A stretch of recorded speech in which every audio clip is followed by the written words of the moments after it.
Alright, today I'm going to be making a stunning photo frame using half lap dovetail joints. Let's see if I can pull it off.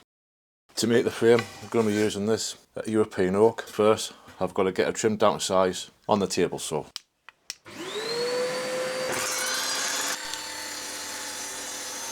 I've now used the Bow Feather Pro a few times, not just on the table saw but also on the bandsaw, and I've found that really useful. Definitely been a worthwhile purchase.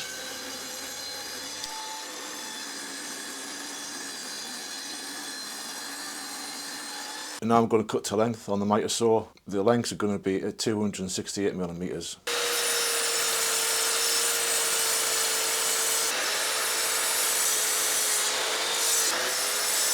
So that's the easy bits done. Next, going to be setting up the router table so I can make the inside cuts here. But I'm going to use stop blocks so that I have it to the correct length.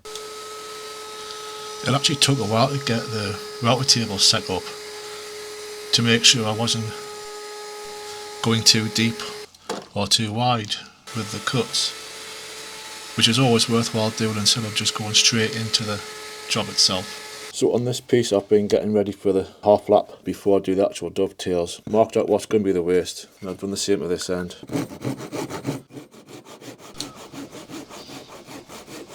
You might be wondering why I want to do a half lap dovetail joint instead of doing the classic miter joints. Well, I thought about it a lot, and I think miter joints are just obviously they use all of the time, whereas different joints can look quite good if they're done properly. So I thought I would give it a try, see what it's like. Hopefully it does work out quite well and you like what I've done. And I'm certainly going to be trying to do different joints later on in the year.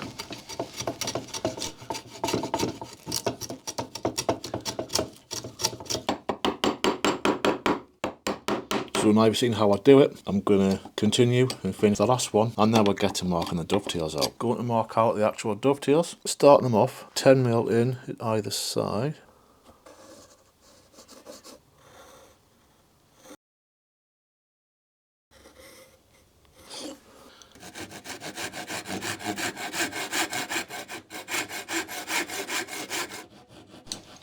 I honestly couldn't believe how much better it was using the miter saw instead of the actual dovetail saw. I actually seem to get a bit more accurate than what I thought I would do.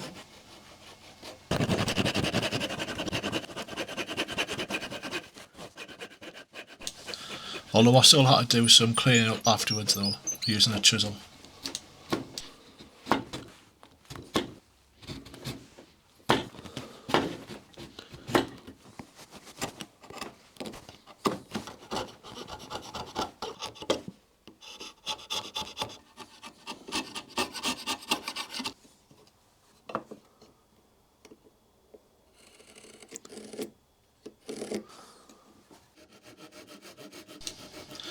Now you would think things are going so well, there is absolutely no way that this could go wrong, right?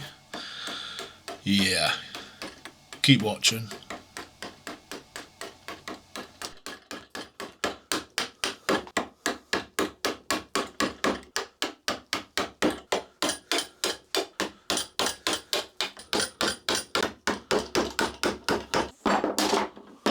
Why is it I had a feeling that would happen?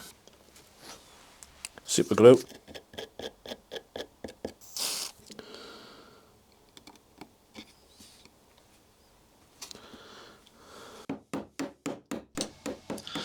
The eagle-eyed amongst you might actually notice that I've changed the chisel and I'm actually using a smaller chisel now, which worked way better than the other one.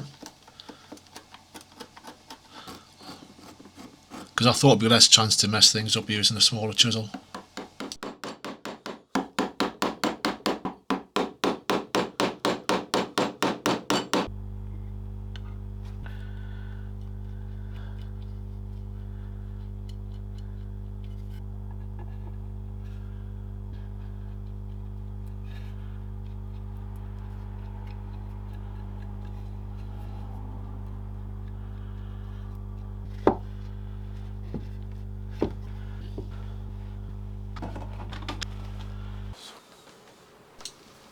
Oh, this is quite good. It's some new filler that I got where you just heat it up and it melts into the areas you need it. Very easy to use, easy to spread about. I'm so glad I got it, and there's different shades to it as well, so you can match it up to the wood they're using. Have no fear, you don't get to watch all of the sanding. Just a little bit to see how good the sander is. So now I've got to get the Perspex and hardboard cut for which would be the backing board. The original internal dimensions from there to there was 202mm. Now the way things have gone is 200mm, and I'll be doing it on the bandsaw, which as you can see has got some bits and pieces on it, because if it's a clear surface it becomes storage. So I've got to get that cleared up right now.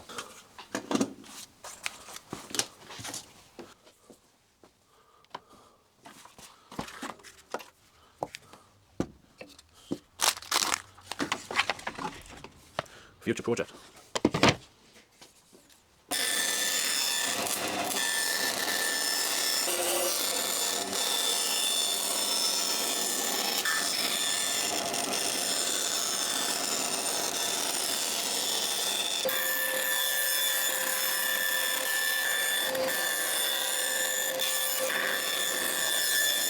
Right, moment of truth. Will these fit? Often I do this, they don't fit. Yes, backboard. Yes. To apply finish, I'm using this. Has an orange oil. Oh, it smells nice. Go on, have a smell. How many of you actually had a sniff there? When I was applying this, I was wondering about how many coats I should put on.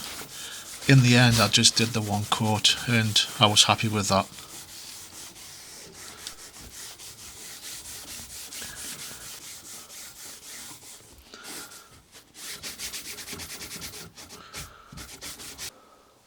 As you can see there, I've put the tabs into the back, everything's in place.